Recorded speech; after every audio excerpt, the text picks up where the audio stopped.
Hello friends, आज आप discuss करने लगे हैं circular flow of income part 2। अपनी लास्ट क्लास ਅਸੀਂ डिस्कस ਕੀਤਾ ਸੀ circular flow of income part 1, ਜਿਸ ਵਿੱਚ ਅਸੀਂ डिस्कस ਕੀਤਾ ਸੀ ਰੀਅਲ ਫਲੋ ਕੀ ਹੁੰਦਾ ਹੈ, ਮਨੀ ਫਲੋ ਕੀ ਹੁੰਦਾ ਹੈ, circular flow of income and product ਦੇ ਵਿੱਚ ਟੋਟਲ ਕਿੰਨੇ ਸੈਕਟਰ ਹੈ। ਤਾਂ ਅਸੀਂ ਉੱਥੇ ਡਿਸਕਸ ਕੀਤਾ ਸੀ ਕਿ ਟੋਟਲ 4 ਸੈਕਟਰਸ ਹੈ, producing sector, household sector, rest of the world and the government sector. ਫਿਰ ਅਸੀਂ ਡਿਸਕਸ ਕੀਤਾ ਸੀ ਕਿ ਜਦੋਂ ਅਸੀਂ ਇਹਨਾਂ 4 ਸੈਕਟਰਸ ਦੇ ਵਿੱਚ ਆਪਣੀ ਇੰਟਰਡਿਪੈਂਡੈਂਸ ਨੂੰ ਸਮਝਣਾ ਹੁੰਦਾ ਹੈ ਕਿ ਇਹਨਾਂ 4 ਸੈਕਟਰਸ ਦੇ ਵਿੱਚ ਕੀ ਇੰਟਰਡਿਪੈਂਡੈਂਸ ਹੈ, ਕਿਵੇਂ ਇੱਕ ਦੂਜੇ ਨਾਲ ਕੀ ਕਰਦੇ हैं, ਲਿੰਕ ਕਰਦੇ हैं। ਤਾਂ ਉਸ ਦੇ ਲਈ ਅਸੀਂ 3 ਮਾਡਲ ਡਿਸਕਸ ਕੀਤੇ ਸੀ ਕਿ ਸਾਡੇ ਕੋਲ 3 ਮਾਡਲ ਹੁੰਦੇ हैं, 2 sector model, 3 sector model and 4 sector model. ਅਸੀਂ ਆਪਣੀ ਲਾਸਟ ਕਲਾਸ 'ਚ ਡਿਸਕਸ ਕਰ ਚੁੱਕੇ ਸੀ ਕਿ 2 ਸੈਕਟਰ ਮਾਡਲ ਕੀ ਹੈ। ਤਾਂ 2 ਸੈਕਟਰ ਮਾਡਲ ਦੇ ਵਿੱਚ ਸਿਰਫ 2 ਹੀ ਸੈਕਟਰ ਇਨਵੋਲਵਡ ਸੀਗੇ, ਇੱਕ ਸਾਡਾ ਹਾਊਸਹੋਲਡ ਸੈਕਟਰ ਤੇ ਦੂਸਰਾ ਸਾਡਾ ਪ੍ਰੋਡਿਊਸਿੰਗ ਸੈਕਟਰ। ਜੋ ਹਾਊਸਹੋਲਡ ਸੈਕਟਰ ਸੀ ਤੇ ਪ੍ਰੋਡਿਊਸਰ ਸੈਕਟਰ ਸੀ, ਉਹਨਾਂ ਦੋਨਾਂ ਦੇ ਵਿੱਚ ਕੀ ਰੀਅਲ ਫਲੋ ਹੈ, ਕੀ ਮਨੀ ਫਲੋ ਹੈ, ਉਹ ਸਾਰਾ ਅਸੀਂ 2 ਸੈਕਟਰ ਮਾਡਲ ਦੇ ਵਿੱਚ ਕੀ ਕਰ ਚੁੱਕੇ, ਡਿਸਕਸ ਕਰ ਚੁੱਕੇ। ਤਾਂ ਅਸੀਂ ਆਪਣੀ ਅੱਜ ਦੀ ਕਲਾਸ ਡਿਸਕਸ ਕਰਾਂਗੇ ਕਿ 3 ਸੈਕਟਰ ਮਾਡਲ ਕੀ ਹੈ ਐਂਡ 4 ਸੈਕਟਰ ਮਾਡਲ ਕੀ ਹੈ। ਤਾਂ ਅਸੀਂ 3 ਸੈਕਟਰ ਮਾਡਲ ਵੱਲ ਚੱਲਦੇ ਹਾਂ। ਜੋ 3 ਸੈਕਟਰ ਮਾਡਲ ਹੈ ਉਸਨੂੰ ਵੀ ਅਸੀਂ 2 ਤਰੀਕਿਆਂ ਨਾਲ ਡਿਸਕਸ ਕਰਾਂਗੇ। ਜਿਵੇਂ ਅਸੀਂ 2 ਸੈਕਟਰ ਮਾਡਲ ਨੂੰ ਡਿਸਕਸ ਕੀਤਾ ਸੀ, ਇੱਕ with financial system and second is the without financial system. ਤਾਂ ਜੋ ਸਾਡਾ 3 ਸੈਕਟਰ ਮਾਡਲ ਹੈ ਅਸੀਂ ਉਹਨੂੰ ਵੀ without financial system and with financial system ਦੋਨੇ ਤਰੀਕੇ ਨਾਲ ਕੀ ਕਰਾਂਗੇ, ਡਿਸਕਸ ਕਰਾਂਗੇ ਕਿ ਜਿਹੜਾ 3 ਸੈਕਟਰ ਮਾਡਲ ਹੈ ਉਹ ਵਿਦ ਫਾਈਨੈਂਸ਼ੀਅਲ ਸਿਸਟਮ ਕੀ ਹੈ ਤੇ ਵਿਦਆਊਟ ਫਾਈਨੈਂਸ਼ੀਅਲ ਸਿਸਟਮ ਕੀ ਹੈ। ਜਿਸ ਟਾਈਮ ਤੇ ਅਸੀਂ ਵਿਦਆਊਟ ਫਾਈਨੈਂਸ਼ੀਅਲ ਸਿਸਟਮ ਆਪਣੇ 3 ਸੈਕਟਰ ਮਾਡਲ ਨੂੰ ਡਿਸਕਸ ਕਰਾਂਗੇ ਤਾਂ ਉਸ ਟਾਈਮ ਤੇ ਸਾਡੇ ਕੋਲ ਆਏਗਾ household sector, producing sector and last is the government sector। जिस टाइम पे से विद फाइनेंशियल सिस्टम अपने 3 सेक्टर मॉडल ਨੂੰ डिस्कस ਕਰਾਂगे ਤਾਂ ਸਾਡੇ ਕੋਲ ਆਏਗਾ ਹਾਊਸਹੋਲਡ ਸੈਕਟਰ, ਪ੍ਰੋਡਿਊਸਿੰਗ ਸੈਕਟਰ,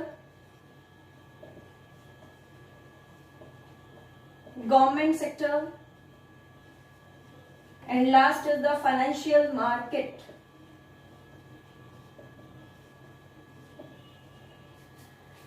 ਤਾਂ 3 ਸੈਕਟਰ ਮਾਡਲ ਨੂੰ ਅਸੀਂ 2 ਤਰੀਕੇ ਨਾਲ ਡਿਸਕਸ ਕਰਨ ਲੱਗੇ ਹਾਂ। ਇੱਕ ਅਸੀਂ ਡਿਸਕਸ ਕਰਨ ਲੱਗੇ ਹਾਂ ਵਿਦਆਊਟ ਫਾਈਨੈਂਸ਼ੀਅਲ ਸਿਸਟਮ ਐਂਡ ਇੱਕ ਅਸੀਂ ਡਿਸਕਸ ਕਰਨ ਲੱਗੇ ਹਾਂ ਵਿਦ ਫਾਈਨੈਂਸ਼ੀਅਲ ਸਿਸਟਮ।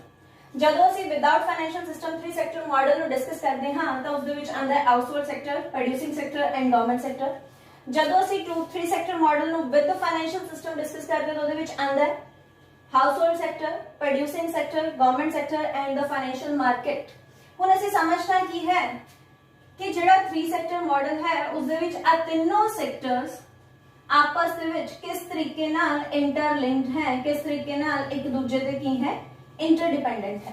ਤਾਂ ਇਹਨਾਂ ਦੀ ਇੰਟਰਡਿਪੈਂਡੈਂਸ ਅਸੀਂ ਇੱਕ ਮਾਡਲ ਦੇ ਥਰੂ ਕੀ ਕਰਾਂਗੇ, ਸਟੱਡੀ ਕਰਾਂਗੇ। ਤਾਂ ਅਸੀਂ ਪਹਿਲਾਂ ਡਿਸਕਸ ਕਰਨ ਲੱਗੇ ਹਾਂ 3 sector model without financial system, ਜਿਹਦੇ ਵਿੱਚ ਸਾਡੇ ਕੋਲ 3 ਸੈਕਟਰਸ ਦੀ ਇੰਡੀਪੈਂਡੈਂਸ ਆਏਗੀ, that is the household sector, producing sector and the government sector.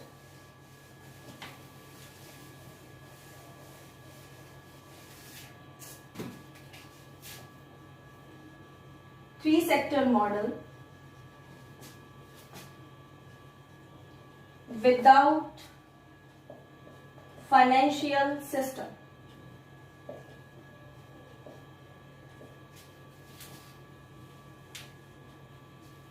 अपने कोल है एक हाउसहोल्ड सेक्टर,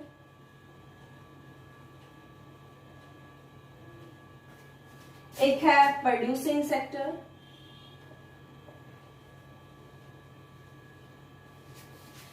एक है government sector.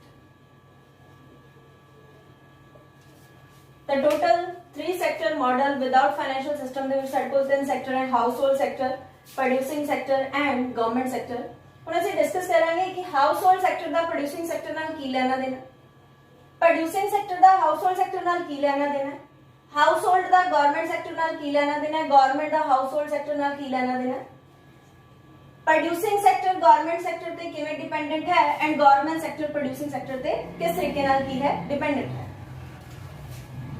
House hold sector producing sector ਨੂੰ ਲੇਬਰ ਪ੍ਰੋਵਾਈਡ ਕਰਦਾ ਹੈ, लैंड प्रोवाइड करता है, कैपिटल प्रोवाइड करता है and entrepreneur provide. Similarly producing sector house hold sector नु जो हाउस होल्ड ने प्रोड्यूसिंग सेक्टर नु लैंड दी उस ते प्रोड्यूसिंग सेक्टर लैंड ते रेंट देगा, लेबर ते वेजेस देगा, कैपिटल ते इंटरेस्ट पे करेगा, एंटरप्रेन्योर नु की देगा प्रॉफिट देगा। आफ्टर दैट हुन आ चार फैक्टर्स ऑफ प्रोडक्शन लगा के land, labour, capital and entrepreneur producing sector ने कुछ गुड्स एंड सर्विसेज की कीतियां ने प्रोड्यूस कीतियां ने ਉਹ ਗੁੱਡਸ ਐਂਡ ਸਰਵਿसेज ਕਿਹਦੇ ਨਾਲ ਲਿੰਕ ਨਹੀਂ ਆ ਹਾਊਸ ਹੋਲਡ ਸੈਕਟਰ ਨਾਲ, ਕਿਉਂਕਿ ਜੋ ਤੁਸੀਂ ਦੇਖਦੇ ਹੋ ਆਪਣੀ ਰੀਅਲ ਲਾਈਫ ਦੇ ਵਿੱਚ ਕਿ ਜੋ ਪ੍ਰੋਡਿਊਸਿੰਗ ਸੈਕਟਰ ਪ੍ਰੋਡਿਊਸ ਕਰਦਾ ਹੈ ਉਹਨੂੰ ਕੰਜ਼ਿਊਮ ਕੌਣ ਕਰਦਾ ਹੈ, ਹਾਊਸ ਹੋਲਡ ਸੈਕਟਰ ਕਰਦਾ ਹੈ। ਤਾਂ ਜੋ ਹਾਊਸ ਹੋਲਡ ਸੈਕਟਰ ਨੇ ਪ੍ਰੋਡਿਊਸਿੰਗ ਸੈਕਟਰ ਨੂੰ labour, land, capital and entrepreneur that is a factors of production ਇਹ ਪ੍ਰੋਵਾਈਡ ਕੀਤੇ, ਇਹਨਾਂ ਫੈਕਟਰਸ ਆਫ ਪ੍ਰੋਡਕਸ਼ਨ ਨੂੰ ਯੂਜ਼ ਕਰਕੇ ਪ੍ਰੋਡਿਊਸਿੰਗ ਸੈਕਟਰ ਨੇ ਕੀ ਕੀਤਾ, ਗੁੱਡਸ ਐਂਡ ਸਰਵਿसेज ਪ੍ਰੋਡਿਊਸ ਕੀਤੀਆਂ। ਇਹਨਾਂ ਗੁੱਡਸ ਐਂਡ ਸਰਵਿसेज ਨੂੰ ਕੰਜ਼ਿਊਮ ਕੌਣ ਕਰੇਗਾ, ਹਾਊਸ ਹੋਲਡ ਸੈਕਟਰ। ਤਾਂ producing sector house hold sector ਨੂੰ ਕੀ ਦੇ ਰਿਹਾ ਹੈ, ਗੁੱਡਸ ਐਂਡ ਸਰਵਿसेज।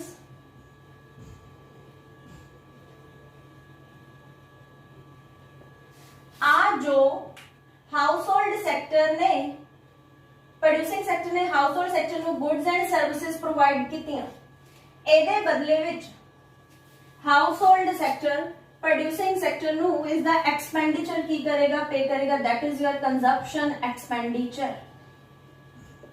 ਇੱਥੇ ਤੱਕ ਤਾਂ ਅਸੀਂ ਉਹ ਡਿਸਕਸ ਕੀਤਾ ਹੈ ਜੋ ਅਸੀਂ ਟੂ ਸੈਕਟਰ ਮਾਡਲ ਦੇ ਵਿੱਚ ਵੀ ਕੀ ਕੀਤਾ ਸੀਗਾ, ਡਿਸਕਸ ਕੀਤਾ ਸੀ ਕਿ ਕਿਸ ਤਰੀਕੇ ਨਾਲ ਹਾਊਸ ਹੋਲਡ ਸੈਕਟਰ ਤੇ ਪ੍ਰੋਡਿਊਸਿੰਗ ਸੈਕਟਰ ਇੱਕ ਦੂਸਰੇ ਨਾਲ ਕੀ ਕਰਦੇ ਨੇ, ਲਿੰਕ ਕਰਦੇ ਨੇ।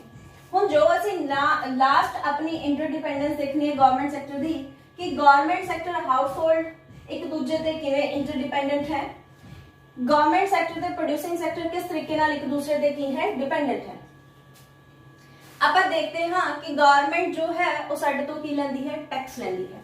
सिमिलरली गवर्नमेंट सानू कुछ ना कुछ सबसिडीज की करदी है, प्रोवाइड करदी है। सबसिडीज मतलब कोई भी सरकारी छूट। तब हुन house hold sector government sector नू की देगी, टैक्स। ਤੁਸੀਂ ਆਪਣੀਆਂ ਇਨਕਮ ਤੇ ਜੋ ਟੈਕਸ ਪੇ ਕਰਦੇ ਹੋ ਉਹ ਤੁਹਾਡਾ ਕਿਹਨੂੰ ਜਾਂਦਾ ਹੈਗਾ, ਗਵਰਨਮੈਂਟ ਸੈਕਟਰ ਨੂੰ ਜਾਂਦਾ ਹੈ। ਤਾਂ house hold sector government sector ਨੂੰ ਕੀ ਦੇ ਰਿਹਾ ਹੈ, ਟੈਕਸ। ਸਿਮਿਲਰਲੀ ਪ੍ਰੋਡਿਊਸਿੰਗ ਸੈਕਟਰ ਵੀ ਗਵਰਨਮੈਂਟ ਸੈਕਟਰ ਨੂੰ ਕੀ ਦਿੰਦਾ ਹੈ, ਟੈਕਸ। ਜੋ ਪ੍ਰੋਡਿਊਸਿੰਗ ਸੈਕਟਰ ਨੇ ਕਮਾਇਆ ਉਹ ਤੇ ਜਿੰਨਾ ਉਹਨੂੰ ਟੈਕਸ ਲੱਗਿਆ ਉਹ ਸਾਰਾ ਦਾ ਸਾਰਾ ਟੈਕਸ ਪ੍ਰੋਡਿਊਸਿੰਗ ਸੈਕਟਰ ਕਿਹਨੂੰ ਦੇਗਾ, ਗਵਰਨਮੈਂਟ ਸੈਕਟਰ ਨੂੰ। ਹੁਣ ਗਵਰਨਮੈਂਟ ਸੈਕਟਰ ਤੁਹਾਨੂੰ ਕੁਝ ਬੈਨੀਫਿਟਸ ਪ੍ਰੋਵਾਈਡ ਕਰਦੀ ਹੈ ਜਿਹਨੂੰ ਆਪਾਂ ਨਾਮ ਦੇ ਦਿੰਦੇ ਆ ਸਬਸਿਡੀ ਦੀ। तो हुन government sector house hold sector नु भी की दे रही है, subsidy, and government sector producing sector नु भी की दे रही है, सब्सिडी। तो ये एक दूसरे नाल की हो गए, इंटरलिंक्ड हो गए। तो ਅਸੀਂ ਤਿੰਨ ਸੈਕਟਰਸ ਦੇ ਆਪਸ ਚ ਇੰਟਰਲਿੰਕ ਦੇਖਿਆ ਕਿ ਤਿੰਨ ਸੈਕਟਰਸ ਇੱਕ ਦੂਜੇ ਨਾਲ ਕਿਸ ਤਰੀਕੇ ਨਾਲ ਕੀ ਕਰ ਰਹੇ ਨੇ, ਇੰਟਰਲਿੰਕ ਕਰ ਰਹੇ ਨੇ। ਤਾਂ ਆਪਾਂ ਕਿਹਾ ਕਿ ਹਾਊਸ ਹੋਲਡ ਸੈਕਟਰ ਦੇ ਪ੍ਰੋਡਿਊਸਿੰਗ ਸੈਕਟਰ ਇੱਕ ਦੂਸਰੇ ਨੂੰ land, labour, capital and entrepreneur house hold producing ਨੂੰ ਦੇ ਰਿਹਾ, ਉਹਦੇ ਬਦਲੇ ਚ ਪ੍ਰੋਡਿਊਸਿੰਗ ਸੈਕਟਰ ਉਹਨੂੰ ਉਹਦੇ factors of production the caste ਜਿਹੜੀ ਹੈ ਉਹ ਕੀ ਕਰ ਰਿਹਾ, ਪੇ ਕਰ ਰਿਹਾ। ਜੋ ਫੈਕਟਰਸ ਆਫ ਪ੍ਰੋਡਕਸ਼ਨ ਯੂਜ਼ ਕਰਕੇ ਪ੍ਰੋਡਿਊਸਿੰਗ ਸੈਕਟਰ ਨੇ ਗੁੱਡਸ ਐਂਡ ਸਰਵਿਸਿਜ਼ ਬਣਾਈਆਂ, ਉਹਨਾਂ ਗੁੱਡਸ ਐਂਡ ਸਰਵਿਸਿਜ਼ ਨੂੰ ਪ੍ਰੋਡਿਊਸਿੰਗ ਸੈਕਟਰ ਨੇ ਹਾਊਸ ਹੋਲਡ ਸੈਕਟਰ ਨੂੰ ਦਿੱਤਾ ਤੇ ਉਹਨਾਂ ਦੇ ਉੱਤੇ ਕੰਜ਼ੰਪਸ਼ਨ ਐਕਸਪੈਂਡੀਚਰ ਜਿਹੜਾ ਹੈ ਹਾਊਸ ਹੋਲਡ ਸੈਕਟਰ ਤੋਂ ਕੀ ਕਰ ਲਿਆ, ਰਿਸੀਵ ਕਰ ਲਿਆ। ਫਿਰ ਜੋ ਗਵਰਨਮੈਂਟ ਸੈਕਟਰ ਹੈ, government sector house hold sector ਤੋਂ ਵੀ ਟੈਕਸ ਲੈ ਰਿਹਾ ਹੈ, गवर्नमेंट सैक्टर प्रोड्यूसिंग सैक्टर तो भी की ले रहेगा, टैक्स ले रहा है, ਉਹਦੇ ਵਿੱਚ ਕੁਛ ਨਾ ਕੁਛ ਕੀ ਦੇ ਰਿਹਾ, ਤੁਹਾਨੂੰ ਬੈਨੀਫਿਟ ਪ੍ਰੋਵਾਈਡ ਕਰ ਰਿਹਾ ਜਿਹਨੂੰ ਤੁਸੀਂ ਸਰਕਾਰੀ ਛੂਟ ਦਾ ਨਾਮ ਦਿੰਦੇ ਹੋ। ਤਾਂ ਗਵਰਨਮੈਂਟ ਸੈਕਟਰ ਨੇ ਪ੍ਰੋਡਿਊਸਿੰਗ ਹਾਊਸ ਹੋਲਡ ਸੈਕਟਰ ਨੂੰ ਵੀ ਸਬਸਿਡੀ ਪ੍ਰੋਵਾਈਡ ਕੀਤੀ ਐਂਡ ਗਵਰਨਮੈਂਟ ਸੈਕਟਰ ਨੇ ਪ੍ਰੋਡਿਊਸਿੰਗ ਸੈਕਟਰ ਨੂੰ ਵੀ ਕੀ ਪ੍ਰੋਵਾਈਡ ਕੀਤੀ, ਸਬਸਿਡੀ ਪ੍ਰੋਵਾਈਡ ਕੀਤੀ। ਹੁਣ ਤੱਕ ਅਸੀਂ 3 ਸੈਕਟਰ ਮਾਡਲ ਡਿਸਕਸ ਕੀਤਾ। ਜਦੋਂ ਤੁਹਾਡਾ 3 sector model without financial system ਸੀ ਤਾਂ ਅਸੀਂ 3 ਸੈਕਟਰ ਡਿਸਕਸ ਕੀਤੇ, ਹਾਊਸ ਹੋਲਡ, ਗਵਰਨਮੈਂਟ ਐਂਡ ਪ੍ਰੋਡਿਊਸਿੰਗ। ਹੁਣ ਜੇ ਮੈਂ ਇਸੇ ਸੈਕਟਰ ਨੂੰ ਵਿਦ ਫਾਈਨੈਂਸ਼ੀਅਲ ਸਿਸਟਮ ਕਰਦਾ ਤਾਂ ਇਹਦੇ ਵਿੱਚ ਕੀ ਆਏਗਾ, ਫਾਈਨੈਂਸ਼ੀਅਲ ਮਾਰਕੀਟ ਕੀ ਇਨਵੋਲਵ ਹੋ ਜਾਏਗੀ, ਫਾਈਨੈਂਸ਼ੀਅਲ ਮਾਰਕੀਟ। ਹੁਣ ਇਹ ਫਾਈਨੈਂਸ਼ੀਅਲ ਮਾਰਕੀਟ ਕੀ ਹੈ, ਜਿੱਥੋਂ ਤੁਸੀਂ ਆਪਣਾ ਸਰਪਲਸ ਪੈਸਾ ਮਤਲਬ ਐਕਸੈਸ ਪੈਸਾ ਜੋ ਤੁਹਾਡੇ ਕੋਲ ਜ਼ਿਆਦਾ ਪਿਆ ਉਹਨੂੰ ਸੇਵ ਕਰ ਸਕਦੇ ਹੋ, अगर ਤੁਹਾਨੂੰ ਜ਼ਰੂਰਤ ਪੈਂਦੀ ਹੈ, ਤੁਹਾਡੇ ਕੋਲ ਪੈਸੇ ਦੀ ਕਮੀ ਹੈ, ਡੈਫੀਸ਼ੀਐਂਸੀ ਹੈ, ਤਾਂ ਤੁਸੀਂ ਉੱਥੋਂ ਪੈਸਾ ਕੀ ਕਰ ਸਕਦੇ ਹੋ, ਉਧਾਰ ਲੈ ਸਕਦੇ ਹੋ। ਤਾਂ ਗਵਰਨਮੈਂਟ ਸੈਕਟਰ ਵੀ ਜੋ ਇਹਦੇ ਕੋਲ ਸਰਪਲਸ ਹੁੰਦਾ ਫਾਈਨੈਂਸ਼ੀਅਲ ਮਾਰਕੀਟ 'ਚ ਸੇਵ ਕਰਦੀ ਹੈ। ਅਗਰ ਉਹਦੇ ਕੋਲੇ ਕੁਝ ਪੈਸਾ ਡੈਫਿਸਿਟ ਹੋ ਜਾਂਦਾ ਤਾਂ ਫਾਈਨੈਂਸ਼ੀਅਲ ਮਾਰਕੀਟ ਤੋਂ ਕੀ ਕਰਦੀ ਹੈ, ਬੋਰੋ ਕਰਦੀ ਹੈ। ਸਿਮਿਲਰਲੀ ਇਹ ਪੈਸਾ ਇਧਰ ਸੇਵ ਕਰਦੇ ਨੇ, ਬੋਰੋ ਕਰਦੇ ਨੇ, ਪ੍ਰੋਡਿਊਸਿੰਗ ਸੈਕਟਰ ਵੀ ਸੇਵ ਕਰਦਾ ਤੇ ਬੋਰੋ ਕਰਦਾ। अगर हाउस होल्ड सेक्टर कोले पैसा एक्सेस है तो यह इधर सेविंग करेगा, अगर इधर कोल डेफिशिएंसी है तो यह की करेगा, बोरो करेगा, उधार लेगा। अगर प्रोड्यूसिंग सेक्टर कोले पैसा एक्सेस है तो प्रोड्यूसिंग सेक्टर भी पैसा की करेगा, सेव करेगा फाइनेंशियल मार्केट कोले। अगर उधर कोल पैसे की कमी है तो भी की करेगा, बोरोइंग करेगा।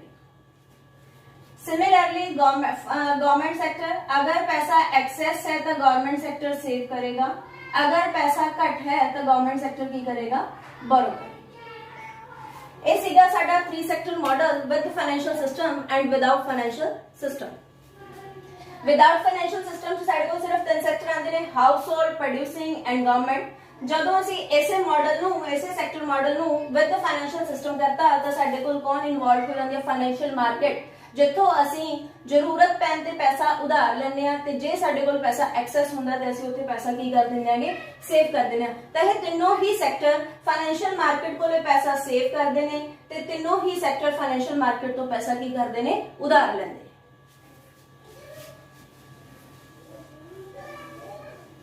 हुण असी डिस्कस करन लगे आ 4 सेक्टर मॉडल।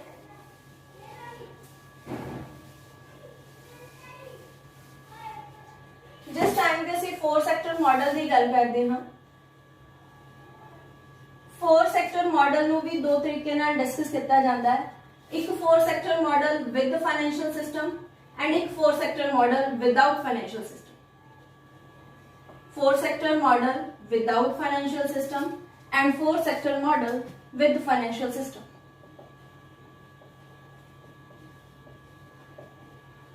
ਜਦੋਂ ਅਸੀਂ 4 ਸੈਕਟਰ ਮਾਡਲ ਦੀ ਗੱਲ ਕੀਤੀ ਤਾਂ ਅਸੀਂ ਚੈਪਟਰ ਦੇ ਸਟਾਰਟਿੰਗ 'ਚ ਹੀ ਪੜਿਆ ਸੀ ਕਿ ਟੋਟਲ ਸਾਡੇ ਕੋਲ circular flow of income and product ਨੂੰ ਸਟੱਡੀ ਕਰਨ ਦੇ ਲਈ 4 ਸੈਕਟਰਸ ਹੁੰਦੇ ਨੇ, household sector, producing sector, government sector and rest of the world. Rest of the world ਕੀ ਹੈ, ਜੋ ਤੁਹਾਡਾ ਬਾਹਰਲੇ ਸੈਕਟਰ ਨਾਲ, ਫੋਰਨ ਕੰਟਰੀਜ਼ ਨਾਲ ਕੀ ਹੈ ਲੈਣਾ ਦੇਣਾ, ਉਹ ਸਾਡਾ ਰੈਸਟ ਆਫ ਦਾ ਵਰਲਡ ਹੈ। ਤਾਂ ਜਦੋਂ ਹੁਣ 4 ਸੈਕਟਰ ਆ ਗਿਆ ਤਾਂ ਇਹਦੇ ਵਿੱਚ ਚਾਰੋਂ ਹੀ ਸੈਕਟਰ ਕੀ ਹੋਣਗੇ, ਇਨਵੋਲਵਡ ਹੋਣਗੇ, ਚਾਹੇ ਉਹ ਹਾਊਸ ਹੋਲਡ ਸੈਕਟਰ ਹੈ, ਚਾਹੇ ਉਹ ਪ੍ਰੋਡਿਊਸਿੰਗ ਸੈਕਟਰ ਹੈ, ਚਾਹੇ ਉਹ ਗਵਰਨਮੈਂਟ ਸੈਕਟਰ ਹੈ, ਚਾਹੇ ਉਹ ਰੈਸਟ ਆਫ ਦਾ ਵਰਲਡ ਹੈ।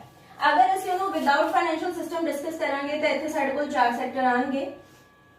House hold sector,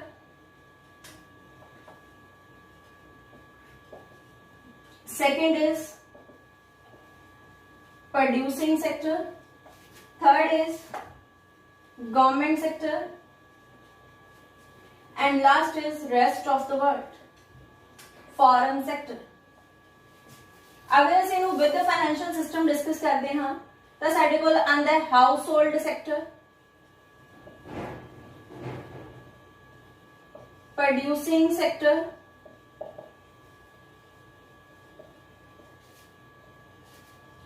government sector,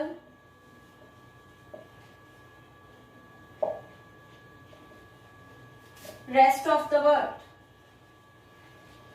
and with financial system ਦੇ ਲਈ ਸਾਡੇ ਕੋਲ ਐਡ ਹੁੰਦੀ ਹੈ financial market। ਤਾਂ ਅਸੀਂ 4 ਸੈਕਟਰ ਮਾਡਲ ਸਟੱਡੀ ਕੀਤਾ। ਵਿਦਆਊਟ ਫਾਈਨੈਂਸ਼ੀਅਲ ਸਿਸਟਮ ਸਾਡੇ ਕੋਲ ਕਿਹੜੇ-ਕਿਹੜੇ ਸੈਕਟਰਸ ਆਉਂਦੇ ਆ, अगर विद फाइनेंशियल सिस्टम है तो ਅਸੀਂ ਕਿਹੜੇ-ਕਿਹੜੇ ਸੈਕਟਰਸ ਦੀ ਆਪਸ ਵਿੱਚ ਕੀ ਦੇਖਦੇ ਹਾਂਗੇ, ਇੰਟਰਡਿਪੈਂਡੈਂਸ ਦੇਖਦੇ ਹਾਂ। Without financial system house hold sector, producing sector, government sector and rest of the world. With financial system house hold sector, producing sector, government sector, rest of the world and last is the financial market. ਹੁਣ ਅਸੀਂ detail study ਕਰਾਂਗੇ ਕਿ 4 sector model without ਫਾਈਨੈਂशियल system ਇੱਕ ਦੂਜੇ ਤੇ ਕਿਵੇਂ dependent ਹੈ and with financial system एक दूसरे से किस तरीके नाल की है, डिपेंडेंट है। Without financial system house hold sector,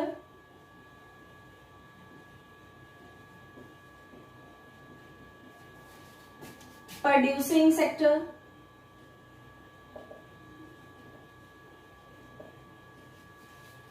government sector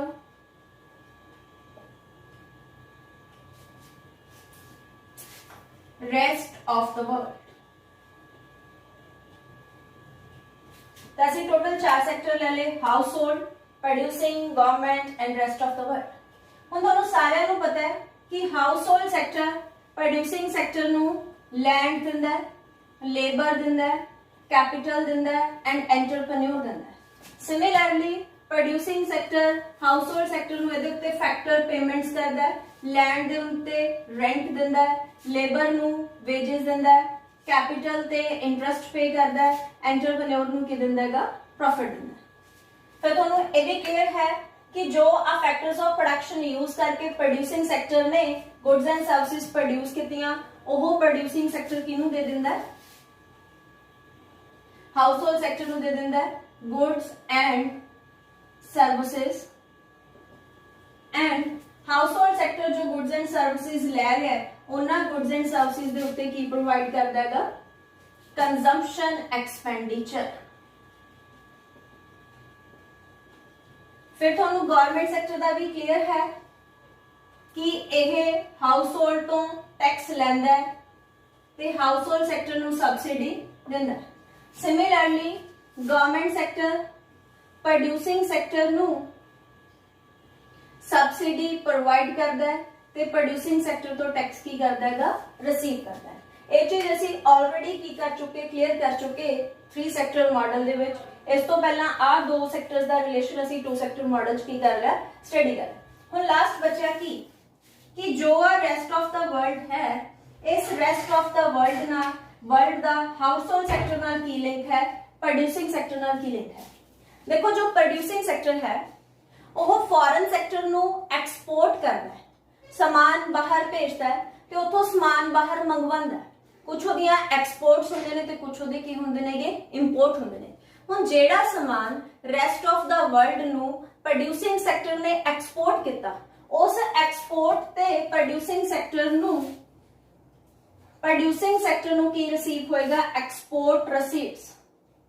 ਕੀ ਆਣਗੀਆਂ, ਐਕਸਪੋਰਟ ਰਸੀਟਸ। ਜੋ समान उन्हें प्रोड्यूसिंग सैक्टर ने रेस्ट ऑफ द वर्ल्ड नो एक्सपोर्ट किया, उन्ना एक्सपोर्ट दे उत्ते ਤੁਹਾਨੂੰ एक्सपोर्ट रसीट्स मतलब एक्सपोर्ट ਦਾ ਪੈਸਾ ਕੀ ਹੋਏਗਾ, रिसीव ਹੋਏਗਾ। सिमिलरली ਤੁਹਾਡੇ प्रोड्यूसिंग सैक्टर ਨੂੰ रेस्ट ऑफ द वर्ल्ड ने कुछ समान इंपोर्ट किया, कुछ ਤੁਸੀਂ ਬਾਹਰੋਂ ਮੰਗਵਾਇਆ ਹੈ। ਹੁਣ ਜਿਹੜਾ ਤੁਸੀਂ ਬਾਹਰੋਂ ਮੰਗਵਾਇਆ ਹੈ ਉਸ ਤੇ ਤੁਸੀਂ ਫੋਰਨ ਸੈਕਟਰ ਨੂੰ ਕੀ ਕਰੋਗੇ, इंपोर्ट पेमेंट्स ਕੀ ਕਰੋਗੇ, इंपोर्ट पेमेंट्स। क्लियर हो गया। तो ਅਸੀਂ ਕੀ डिस्कस किया कि जो रेस्ट ऑफ द वर्ल्ड है ते प्रोड्यूसिंग सैक्टर है, इन्हां दो सैक्टर्स दे विचकार रिलेशनशिप की है, एक्सपोर्ट एंड इंपोर्ट। हुण एक्सपोर्ट एंड इंपोर्ट जो तुसी बाहरों मंगवाया, इंपोर्ट किया, ओते तुसी इहनूं इंपोर्ट पेमेंट करोगे। जो तुसी बाहर भेजिया मतलब जो तुसी एक्सपोर्ट किया, ओते ਤੁਹਾਨੂੰ एक्सपोर्ट की होनी है, रसीट्स रिसीव होनी है। तो आ साडा रिलेशन किहदे नाल हो गया, रेस्ट ऑफ द वर्ल्ड दा प्रोड्यूसिंग सैक्टर नाल। हुण आ जो हाउस होल्ड सैक्टर नाल, हाउस होल्ड सैक्टर की लऊगा की दऊगा। देखो आपां ये देखदे हां कि जिहड़ा हाउस होल्ड सैक्टर है वो कुछ गिफ्ट ग्रांट्स बाहर भेजदा है ते कुछ गिफ्ट एंड ग्रांट्स बाहरों की करदा हैगा, रिसीव करदा है। कुछ फैक्टर पेमेंट्स ਜਿਹੜੀਆਂ ਹੈਗੀਆਂ ਨੇ, ਹੁਣ ਆਪਾਂ ਕਹਿੰਦੇ ਕਿ ਕੁਝ ਜਿਹੜਾ ਹੈ ਉਹ ਤੁਸੀਂ ਕੀ ਕਰ ਦਿਓਗੇ,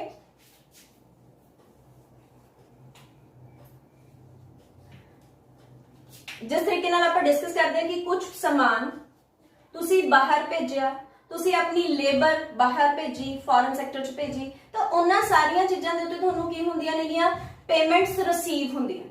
ਜਿਹੜੇ ਤੁਸੀਂ ਆਪਣੇ ਫੈਕਟਰਸ ਆਫ ਪ੍ਰੋਡਕਸ਼ਨ ਬਾਹਰ ਭੇਜੇ ਉਹਨਾਂ ਤੇ ਤੁਹਾਨੂੰ ਫੈਕਟਰ ਪੇਮੈਂਟਸ ਰਿਸੀਵ ਹੋਣਗੀਆਂ। ਜੋ ਤੁਸੀਂ ਗਿਫਟ ਗ੍ਰਾਂਟ ਬਾਹਰ ਭੇਜੇ ਜਾਂ ਕੁਝ ਵੀ ਦਿੱਤਾ, ਤੁਹਾਨੂੰ ਬਾਹਰੋਂ ਕੋਈ ਗਿਫਟ ਐਂਡ ਗ੍ਰਾਂਟ ਰਿਸੀਵ ਹੋਇਆ, ਤਾਂ ਤੁਹਾਡੀਆਂ ਨੈਟ ਟ੍ਰਾਂਸਫਰ ਪੇਮੈਂਟਸ ਹੋਣਗੀਆਂ। ਤਾਂ ਰੈਸਟ ਆਫ ਦਾ ਵਰਲਡ ਤੋਂ ਸਾਨੂੰ ਹਾਊਸ ਹੋਲਡ ਸੈਕਟਰ ਨੂੰ ਦੋ ਚੀਜ਼ਾਂ ਆਉਂਦੀਆਂ ਨੇ, ਇੱਕ ਆਂਦਾ ਨੈਟ ਫੈਕਟਰ ਪੇਮੈਂਟ, एक net factor net transfer payments. जो एक्सपोर्ट इंपोर्ट पेमेंट्स ने ओदा सारी किदे वालों कीतियां जांदियां ने, प्रोड्यूसिंग सेक्टर वालों कीतियां जांदियां ने। ਤਾਂ ਹਾਊਸ ਹੋਲਡ ਸੈਕਟਰ ਜਿਹੜਾ ਹੈ ਉਹ ਤੋਂ ਕੁਝ ਜਿਹੜੇ ਹਾਊਸ ਹੋਲਡ ਸੈਕਟਰ ਨੇ ਰੈਸਟ ਆਫ ਦਾ ਵਰਲਡ ਨੂੰ ਫੈਕਟਰ ट्रांसफर ਕੀਤੇ ਨੇ, ਫੈਕਟਰਸ ਆਫ ਪ੍ਰੋਡਕਸ਼ਨ ਦਿੱਤੇ ਨੇ, ਉਹਨਾਂ ਦੇ ਉੱਤੇ ਫੈਕਟਰ ਪੇਮੈਂਟਸ ਰਿਸੀਵ ਕਰਦਾ। ਜੋ ਉਹਨੂੰ ਬਾਹਰੋਂ ਕੋਈ ਰੈਸਟ ਆਫ ਦਾ ਵਰਲਡ ਤੋਂ ਕੋਈ ਗਿਫਟ ਕੋਈ ਗ੍ਰਾਂਟ ਰਿਸੀਵ ਹੋ ਰਹੀ ਤਾਂ ਉਹਨੂੰ ਕੀ ਆਂਦੀ ਨੇ ਨੈਟ ਟ੍ਰਾਂਸਫਰ ਪੇਮੈਂਟ ਸਕੀਮ ਹੁੰਦੀਆਂ ਨੇ ਰਿਸੀਵ ਹੁੰਦੀਆਂ ਨੇ। ਤਾਂ ਹੁਣ ਅਸੀਂ ਡਿਸਕਸ ਕੀ ਕੀਤਾ ਕਿ 4 sector model without financial system household sector ਹੈ, ਪ੍ਰੋਡਿਊਸਿੰਗ ਸੈਕਟਰ ਹੈ, ਗਵਰਨਮੈਂਟ ਸੈਕਟਰ ਹੈ ਤੇ ਰੈਸਟ ਆਫ ਦਾ ਵਰਲਡ ਹੈ। ਇਹਨਾਂ ਦਾ ਆਪਸ ਵਿੱਚ ਕੀ ਹੈ ਰਿਲੇਸ਼ਨਸ਼ਿਪ। ਹੁਣ ਸਿਮਿਲਰਲੀ ਜੇ ਅਸੀਂ ਇਹਨੂੰ ਵਿਦ ਫਾਈਨੈਂਸ਼ੀਅਲ ਸਿਸਟਮ ਕਰ ਦਈਏ ਤਾਂ ਵਿਦ ਫਾਈਨੈਂਸ਼ੀਅਲ ਸਿਸਟਮ ਇੱਥੇ ਸਾਡੇ ਕੋਲ ਕੀ ਆ ਜੂਗੀ फाइनेंशियल मार्केट। ਹੁਣ जो फाइनेंशियल मार्केट है फिर सेम रिलेशन हो गया। जे हाउसहोल्ड सेक्टर को एक्सेस है सेविंग्स कर दूंगा, जे नू जरूरत है तो यह बोरो कर लेगा। गवर्नमेंट सेक्टर एक्सेस है सेव कर देगा, अगर गवर्नमेंट सेक्टर को पैसा घट है तो बोरो कर लेगा। सिमिलरली प्रोड्यूसिंग सेक्टर को एक्सेस है सेविंग्स करेगा, अगर प्रोड्यूसिंग सेक्टर को ज्यादा है तो की करेगा बोरो करेगा। हुण तक दे चैप्टर च असीं डिस्कस किया circular flow of income and product, real flow की है, मनी फ्लो की है, किहड़े 4 सैक्टर्स ने, उन्हां 4 सैक्टर्स नूं पढ़न लई असीं 4 सैक्टर्स किस तरीके नाल एक दूजे ते डिपेंडेंट है उन्हां दे 3 मॉडल्स पढ़े, 2 sector model, 3 sector model and 4 sector model. Thank you so much.